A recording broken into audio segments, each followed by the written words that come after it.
You're my boss because Patrick is here. Well, I would like our members to take their seats as I introduce our very special guest for this afternoon.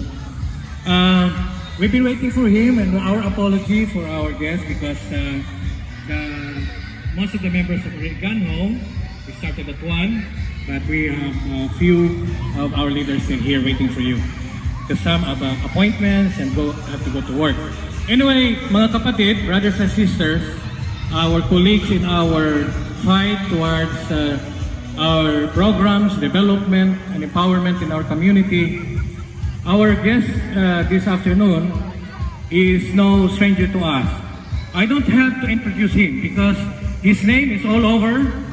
He is the most popular figure when you talk about governance and politics in Canada.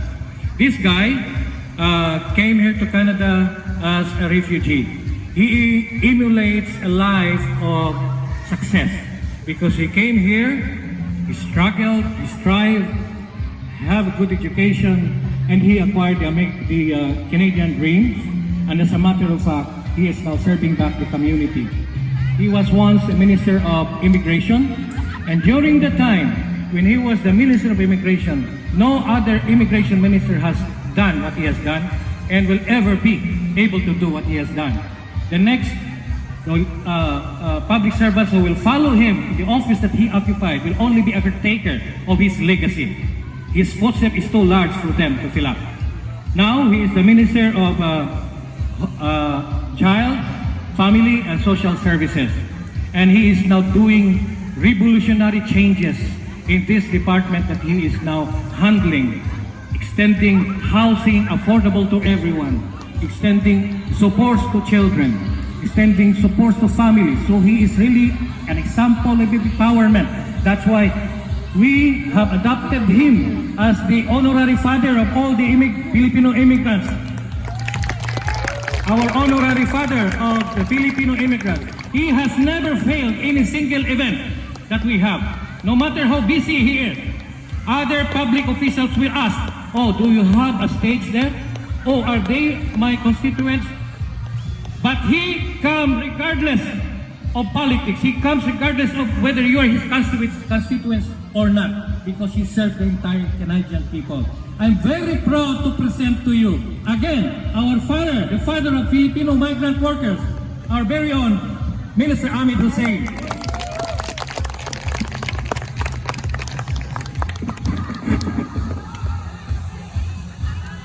Thank you so much, or I should say salamat. Kumusta po kayo? Thank you so much for having me here. It's such his words are too kind. Thank you so much. We worked together in my previous role and we remain in touch ever since. Let me start by really, of course, recognizing the new Consul General. Your Excellency, welcome. I look forward to working with you as well. The community in Canada, in this period of time of COVID-19, you see the difficulties that so many members of our community are facing, and the challenges that each and every one of us and the changes that we've had to face in our own lives. And as Canadians have been told during the pandemic to stay home, to keep distance, and to do what they can to lower the curve, many other people, fellow Canadians, have been in the front lines to keep us all safe. The hospital workers, the nurses, the medical and frontline workers, the paramedics. And in that regard, you see so many members of the Filipino-Canadian community putting their lives at risk so that they can keep the rest of us safe. Thank you so much for everything that you do for all of us in your work, in the front lines, in the school system, as caregivers, as doctors, as nurses, and as other medical practitioners. Thank you for everything that you do, and I mean that from the bottom of my heart. Secondly, I want to highlight something that the previous speaker said. Our government, the government led by Prime Minister Justin Trudeau, we've always looked at policy making through two lenses. One is we have to be guided by the evidence. when you're making decisions, the best people to speak about in order to make the best policies is the people that it affects. So if you want to make good policies for caregivers, you have to speak to the caregivers. If you want to do better for migrant workers in Canada, you have to speak to them because they know their reality more than anybody else, yes? And the other thing that you have to be guided by is compassion. You have to recognize the dignity of each and every human being in Canada, regardless of their immigration status, yes? Because ultimately, those are the people that are doing what they can to help us grow our economy, to help us fill unfilled jobs, to care for our loved ones. And you know, I gotta tell you, for so many years, the caregivers in Canada, mainly and predominantly Filipino Canadian caregivers, who were caring and providing love and care and dignity to our children and to the elders in Canada and to our beloved family members. Those very people, when they were trying to sponsor their family members, we didn't do the right thing with them. Previous governments ignored them. It was taking 7 to 8 years to reunite Filipino caregivers with their loved ones when they were giving care and love to our loved ones. And that was unfair.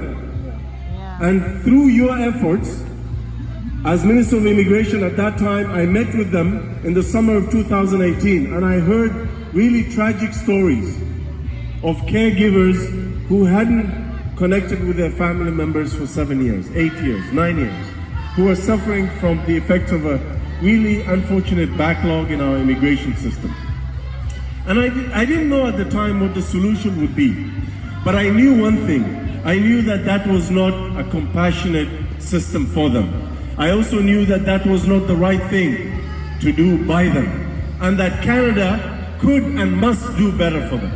And I promised to them at that time that I will do whatever I can together with that ministry to clear the backlog to the extent that I can. And I remember at that time we made a commitment that by the end of 2018, 80% of that backlog would be cleared. Well, guess what? By the end of 2018, when we looked back, 94% of the backlog was cleared. And so many families were reunited together. And one of those family members came to my office. Her name is Jocelyn. She came and she said, "Minister, my family just arrived, and I had been separated from them for 7 years. 7 years." And she was crying. And after that, once we cleared that backlog, we put together a new system for caregivers, which guaranteed a pathway to permanent residency and which guaranteed that the processing time for permanent residency for the new caregiver system would be 6 months or less. No more 7 years of waiting. That is a compassionate government. And I want to thank Prime Minister Justin Trudeau for having given me that opportunity to do the right thing for caregivers in Canada. The second thing that we did was strengthen the rights of temporary foreign workers in Canada. Give them more rights. If they're being exploited or abused, to give them open work permits so that they can go to a better employer. Second, we strengthen the capacity of migrant advocacy organizations who fight for temporary foreign workers. We provided them with funding so that they can continue to do the work defending the rights and dignity of temporary foreign workers. The third thing that we did is many of the temporary foreign workers do not want to be temporary. They want to be part and parcel of Canada. And in fact, if you look at their life circumstances in Canada, how they live, their kids, their family members, there's nothing temporary about them. They're part of our community. They just don't have access to permanent residency. So we created thousands of new spaces for them to go from temporary to permanent residency. And we hope to do more of that. And the new Minister of Immigration, my friend Marco Mendicino, is doing exactly that. He's following in that program that we established to provide more pathways for permanent residency for temporary foreign workers. And that is the right thing to do. Because those people are already working in Canada, they're contributing in Canada, they're attached to our communities, their family members are already here, they would love to be part and parcel of our communities. Why would we not adopt them? Why would we not give them access to the path to Canadian citizenship so that they can join the Canadian family? Yes? Yes. And so, ultimately, as I said, why did this all happen? It happened because we listened to you. Ultimately, when it comes to issues around temporary foreign workers and caregivers, you are the experts. The politicians have to listen to you because you know what works and what doesn't work.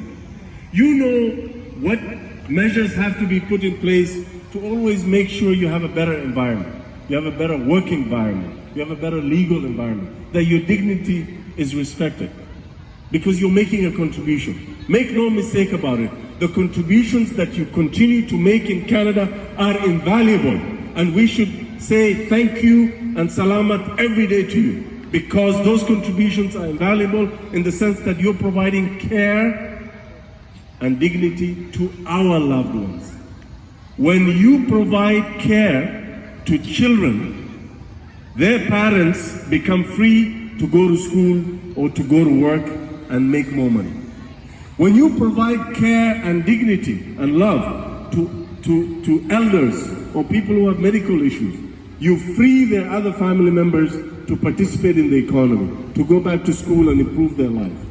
You're enabling us to have better economic growth and better social development. So thank you for everything that you do. Thank you for choosing Canada. And thank you for choosing a very honored and respectful profession. Caregiving is a hallowed profession because you're giving care and dignity to people who need it. And for that, I will always be grateful, and I know many, many Canadians are grateful to you. Thank you. Salamat. Mabuhay.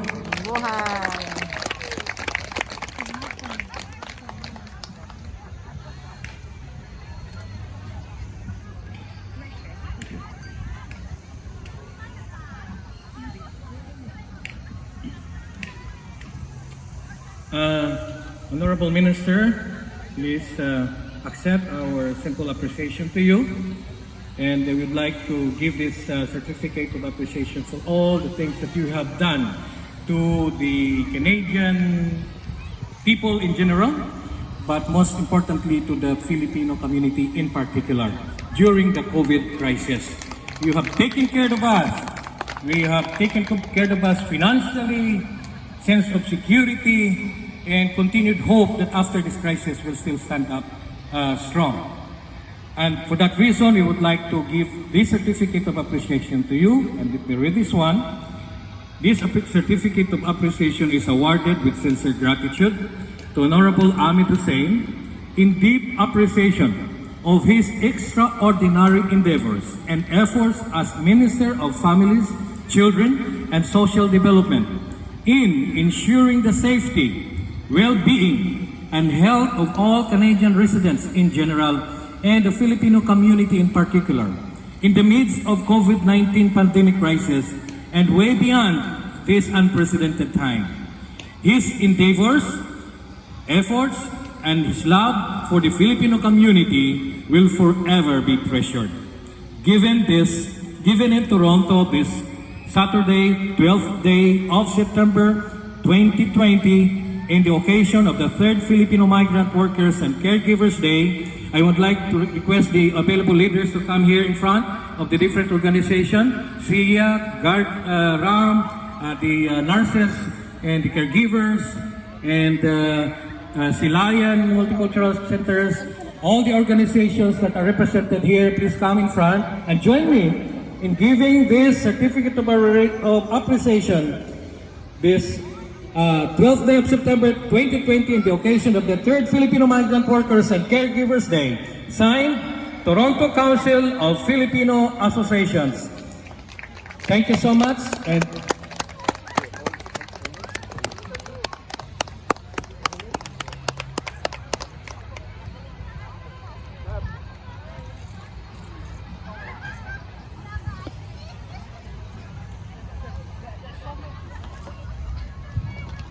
And everyone can go in front, just social distancing.